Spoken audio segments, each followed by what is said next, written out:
استغفر. أعوذ بالله من الشيطان الرجيم. بسم الله الرحمن الرحيم.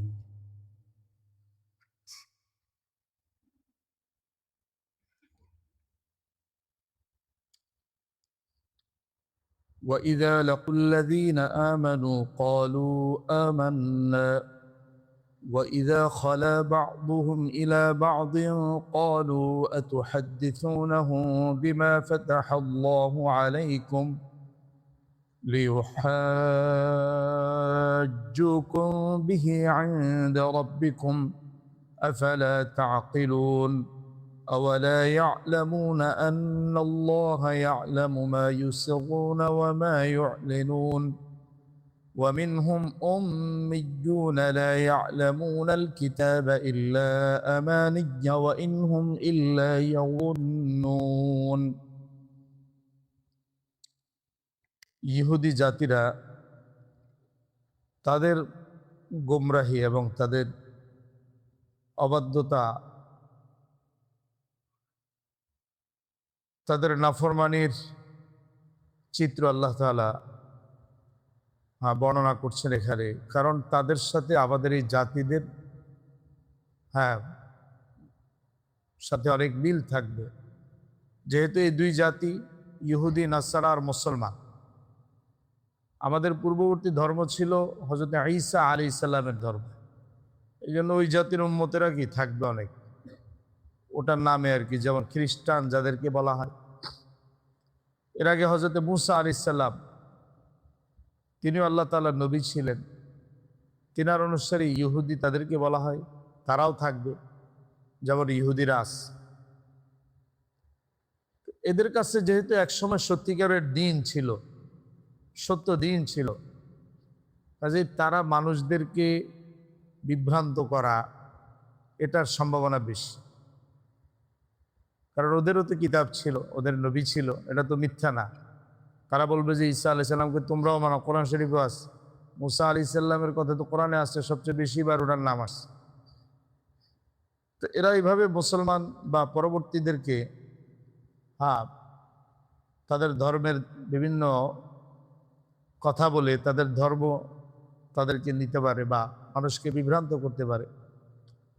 অথচ মুহাম্মদ সাল্লাল্লাহু আলাইহি সাল্লামের আগমনের পর আল্লাহ তাআলা পূর্বের সব ধর্ম এবং কিতাব সেগুলোকে রহিত করে নতুন এক শরীয়ত আল্লাহ তাআলা দান করেছেন। এখন হযরত মুহাম্মদ সাল্লাল্লাহু আলাইহি সাল্লামকে মানা ছাড়া কাহারও জন্য মুক্তির কোনো রাস্তা নেই। কারণ যখন যে রাসূল আসছেন তিনার কথা মতোই চলতে হবে। কিন্তু ইহুদিরা, তারা তাদের মধ্যে যারা নিজেদেরকে জ্ঞানী বুদ্ধিমান বলে দাবি করত, সমাজে তারা জ্ঞানী সেজে বসেছিল, তারা মূর্খ বা সাধারণ ইহুদি যারা ছিল, যাদের কাছে তাওরাতের কোনো জ্ঞানই নাই, তাদেরকে বিভিন্ন মিথ্যা আশা ইত্যাদি দিয়ে ওদেরকে রাখত।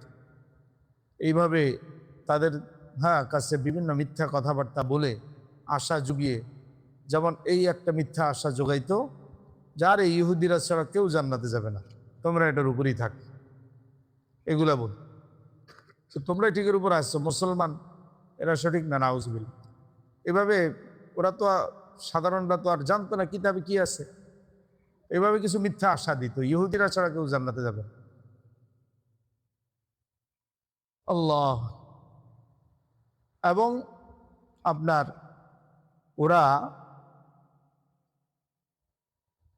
ওদের কিতাবের মধ্যে আল্লাহ তাআলার যে বিধানগুলো বা যে বর্ণনাগুলো ছিল, এর মধ্যে নিজেদের হাতে আল্লাহ পাকের কিতাবের বিভিন্ন জায়গায় পরিবর্তন করে দিয়েছে। যেমন তাওরাতের মধ্যে আমাদের নবীজি সাল্লাল্লাহু আলাইহি ওয়াসাল্লামের বিবরণ লেখা ছিল যে শেষ নবী কেমন হবেন, ওই কিতাবের মধ্যে বিবরণ ছিল। তো সেখানে এটা লেখা ছিল যে আখিরি নবী যিনি হবেন তিনার আকৃতি হবে মধ্যম গড়নের, সুন্দর হবেন, চুলগুলা তিনার একটু কুকরানো থাকবে, এই ধরনের বিবরণ লেখা ছিল। ওরা এগুলাকে পাল্টায় লিখছে উনি অনেক বেশি লম্বা হবেন, চুলগুলা সোজা হবে এবং চোখগুলা নীল হবে। কিন্তু এই যে ওটার সাথে তো ওনারে মিলে না, তাহলে উনি নবী না। এইভাবে তারা আল্লাহ পাকের কথাকে পাল্টায়া মানুষকে বিভ্রান্ত।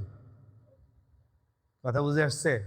তো যখন দেখতো যে ওদের কিতাবে যেটা লেখা আছে ওনার সাথে তো মিলে না, তো বাস তারা বলতো ঠিক আছে ওনার প্রতি আমরা ঈমান আনবো না, অথচ এই লেখাগুলো ওদের নিজেদের ছিল। এইভাবে তারা তাওরাতের কথাকে পাল্টায় মানুষকে বিভ্রান্ত করে। এটা করে তারা তাদের স্বার্থ, সমাজের মধ্যে তাদের প্রভাব, এগুলো ধরে রাখার চেষ্টা করত, কিছু ফায়দাও পাইত, দুনিয়া কামাই করত। আল্লাহ রাব্বুল আলামিন তাদের জন্য ধমকি শুনাইছেন, এরা নিজেদের হাতে যা কিছু লিখছে এই কারণে ওদের জন্য ধ্বংস, আর এই লেখাগুলো দিয়ে যা কামাই করেছে তার জন্য এদের জন্য ধ্বংস। তবে ইহুদিদের মধ্যে ওরা তো পুরা কিতাব তো আর পাল্টাইতে পারে নাই, পুরাটা তো আর পাল্টাইতে পারে না, যে যে জায়গায় সমস্যা হইতো ওগুলো বলতো। কিন্তু সত্য কথাটা তো আবার এদের অনেকে জানতো, যে সত্য বিষয়গুলো এদের জানতো তো অনেক। তো মদিনার মধ্যে কিছু মুনাফিক ছিল, ইহুদি মুনাফিক, ওরা বাহ্যিকভাবে মুসলমান শাসত। তো এরা মাঝে মধ্যে বিভিন্ন তথ্য বলে দিত তাওরাতের মধ্যে কি ছিল। তো তাওরাতে বলতো আমাদের নবীজির এই অবস্থা, ওনার সত্যতা নিয়ে তো বলতো, অনেক সময় খাতির জামানোর জন্য আর কি। এরা আসলে দিল থেকে আমাদের নবীকে বিশ্বাস করতো না, মানে গ্রহণ করতো না। ওরা জানতো উনি সত্য নবী, কিন্তু দিল থেকে ওনাকে মানতে চাইতো না। ওদের হিংসা বিদ্বেষের কারণে আল্লাহ তাআলা তাদের দিলকে বক্র করে দিয়েছিলেন এইভাবে, সত্যকে জেনেও সেটা তারা গ্রহণ করতো না। তো এরা মাঝে মধ্যে মুসলমানদের কাছে তাওরাতের বিভিন্ন তথ্য বলে দিত, যে হ্যাঁ মুহাম্মদ সাল্লাল্লাহু আলাইহি ওয়াসাল্লাম উনি তো সত্য নবী, আমাদের কিতাব অনুযায়ী ঠিকই আছে। এগুলো আবার ওদের মধ্যে বৈঠক হইত। বৈঠক হইলে যেগুলো আবার একটু বড় ধরনের আসছিল, ওরা এদেরকে ধরতে, তোরা তোদের কিতাবের তথ্যগুলা মুসলমানের কাছে দেশ কেন? নিজেদের এই তথ্যগুলা, কিতাবের তথ্যগুলো ওদেরকে বলার দরকার আছে? তাহলে তো এরা আখেরাতে তোদেরকে ধরাই দিবে। আল্লাহ, এরা জানতো মুহাম্মদ সাল্লাল্লাহু আলাইহি ওয়াসাল্লাম সত্য, তারপরেও মানতেন। দরকার নেই এই সমস্ত তথ্যের আর কোনো সময় দিবাটি বানে। আল্লাহ তাআলা বলে যে ওরাই তথ্য গোপন করলে কি তথ্য গোপন থাকবে? আল্লাহ তাআলা কি অন্যভাবে জানায় দিতে পারেন না তাওরাতে কি ছিল? ওরা কি মনে করে যে ওরাই সত্য গোপন করলে সত্য গোপনই থাকবে? ওরা এটা কিভাবে মনে করলো? ওদের প্রকাশ্য গোপন সবই তো আল্লাহ তাআলা জানেন। এই জন্য ওদের বহু তথ্য আল্লাহ কোরআনেও জানায় দিছে। তো যাই হোক, তারা সত্যকে এইভাবে গোপন করতো, সত্য জেনেও এই ধরনের নাফরমানি তাদের মধ্যে ছিল। তারা গুমরাহ এবং ধ্বংসপ্রাপ্ত আল্লাহ তাআলার পক্ষ থেকে, ওই জন্য ধ্বংসপ্রাপ্ত হয়ে গেছে। আমাদের এই মুসলমানদের মধ্যেও যদি এই রোগ চলে আসে, মুসলমানদের আলেমদের মধ্যে যদি এই রোগ দেখা দেয়, যে তারা সত্য গোপন করা শুরু করছে নিজেদের স্বার্থে,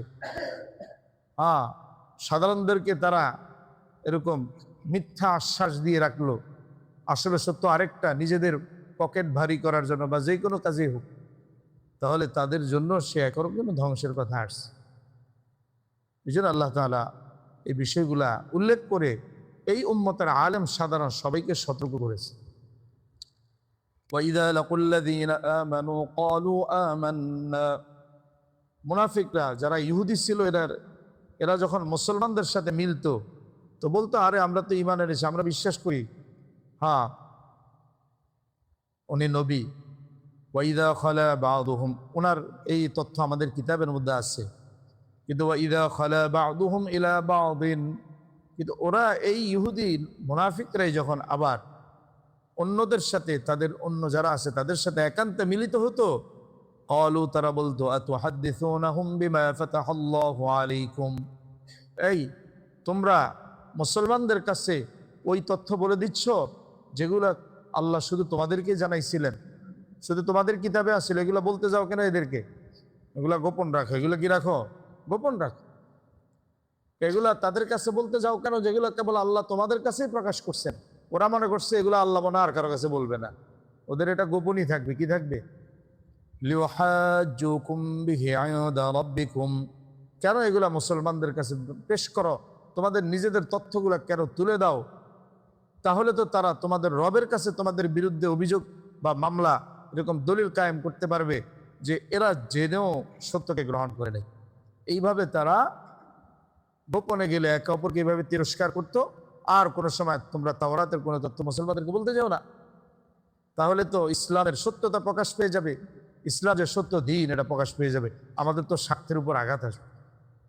আল্লাহ বলে, এবং তারা একে অপরকে বলতো আফালা তাআকিলুন, বুঝো না, আকল বুদ্ধি নাই, এগুলা বলতে যাও কেন? বললে কি আর নিজেদের ক্ষমতা টিকবে? আওয়ালা ইয়ালামুনা আন্নাল্লাহা ইয়ালামু মা ইউসিররুনা ওয়া মা ইউলিনুন, আল্লাহ বলেন কি এরা কি এও জানে না? আরে ওরা গোপন করতে পারে, কিন্তু আল্লাহ রাব্বুল আলামিন ওদের গোপন প্রকাশ্য সবকিছুই জানেন। সেগুলো আল্লাহ তাআলা কি জানেন না? অতএব আল্লাহ তাআলা কি মুসলমানদেরকে অন্যভাবে এই তথ্যগুলো বলে দিতে পারেন না? ওরা গোপন করলে কি লাভ? আমিনহুম, এই ছিল তাদের মধ্যে যারা জ্ঞানী, যারা নিজেদেরকে বুদ্ধিমান বলতো, তাদের অবস্থা এরা এইভাবে দিনকে নিয়ে ছিনিমিনি খেল। আর যারা নিরক্ষর ছিল তাদের কি ব্যাপারটা ছিল?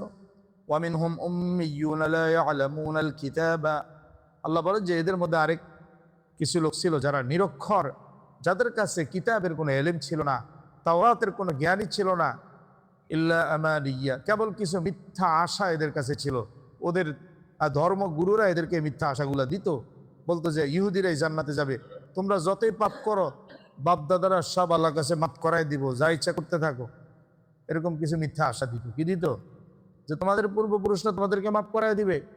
যেমন খ্রিস্টানরা বর্তমানে সাধারণ খ্রিস্টানদেরকে ধোকা দেয়, তো ঈসা আলাইহিস সালাম তোমাদেরকে মাফ করাই দিবে, যা ইচ্ছা তা করো, নাউজুবিল্লাহ। এরকম তো এরকম কেউ কাউকে মাফ করাইতে পারবে না। প্রত্যেকে নিজের ঈমান, নিজের নেক আমলের উসিলায় মাফ পাবে, সেগুলোর দ্বারাই মাফ পাবে। আমি পাপ করলাম আর আরেকজন আমার পাপের বোঝা নেবে, জিন্দিগিতে হবে। ওয়া ইনহুম ইল্লা ইয়াযুন্নুন, আল্লাহ বলেন যে এরা কেবল কিছু নিজেদের মন গড়া কাল্পনিক কিছু বিষয়ের মধ্যে পড়ে আছে। যেমন অন্যান্য যত বাতিল ধর্ম আছে সেগুলার যারা পণ্ডিত ওরা তাদের সাধারণদেরকে এরকম কিছু মিথ্যা আশা দিয়ে এই লোকগুলাকে গুমরাহির মধ্যে রেখে দেয়। ফাওয়াইলুল লিল্লাযীনা ইয়াকতুবুনাল কিতাবা বিআইদিহিম, যারা আল্লাহর কিতাবকে নিজেদের হাতে বিকৃত করছে তাদের জন্য ধ্বংস। আর এরপরে তারা বলে কি সুম্মা ইয়াকুলুনা হাযা মিন ইনদিল্লাহ, এই যে এগুলো আল্লাহর কথা, নিজেদের হাতে লিখে এরকম মানুষদেরকে বলতো এগুলো আল্লাহর কথা, এরকম যারা করতো তাদের জন্য ধ্বংস। কেন এগুলা করতো? লিয়াশতারু বিহি সামানান কলিলা, আল্লাহর আয়াতকে বিকৃত করে সামান্য তুচ্ছ দুনিয়া কামাই করার জন্য এগুলা তারা করত।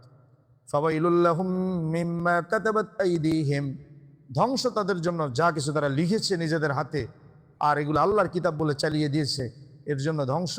ওয়াইলুল লাহুম মিম্মা ইয়াকসিবুন, আর এগুলো করে যা কামাই করেছে নিজেদের স্বার্থের জন্য সেটার জন্য তাদের জন্য ধ্বংস আছে। আল্লাহ রাব্বুল আলামিন আমাদেরকে এই ধরনের রোগ থেকে, সত্যকে জেনে এগুলা থেকে তারপরও সত্য গোপন করার যে রোগ মহামারী আছে, নিজের দুনিয়ার স্বার্থে শরীয়ত গোপন করে দিল, এরকম রোগ থেকে আল্লাহ আমাদের মহামারী থেকে আল্লাহ হেফাজত করে। সাথে সাথে এটাও আমরা দেখলাম যে আল্লাহ তাআলা দ্বীন ইসলামের সত্যতা, এটাও প্রমাণিত হলো, যেটা সমস্ত তাওরাতের মধ্যেও ছিল, কিন্তু এই ইহুদিরা এগুলা গোপন করে করে মানুষদেরকে ইসলামের দিকে আসতে দিত না। বর্তমানে যা এগুলা তারা করতেছে, তারা এই চক্রান্ত করেই থাকে। আল্লাহ তাআলা কোরআনে সেই তথ্যগুলো বলে দিয়েছেন যাতে মুসলমানরা বুঝতে পারে যে তাদের কাছে যে দ্বীন আছে, যে কিতাব আছে, এই কিতাব সত্য এক কিতাব, আল্লাহ তাআলার কিতাব, আল্লাহ তাআলার শেষ দিন। অতএব এটাকে যেন মানুষ গ্রহণ করে, ওদের ফাঁদে কেউ পাও না দেয়, কেউ যেন বিভ্রান্ত না হয়।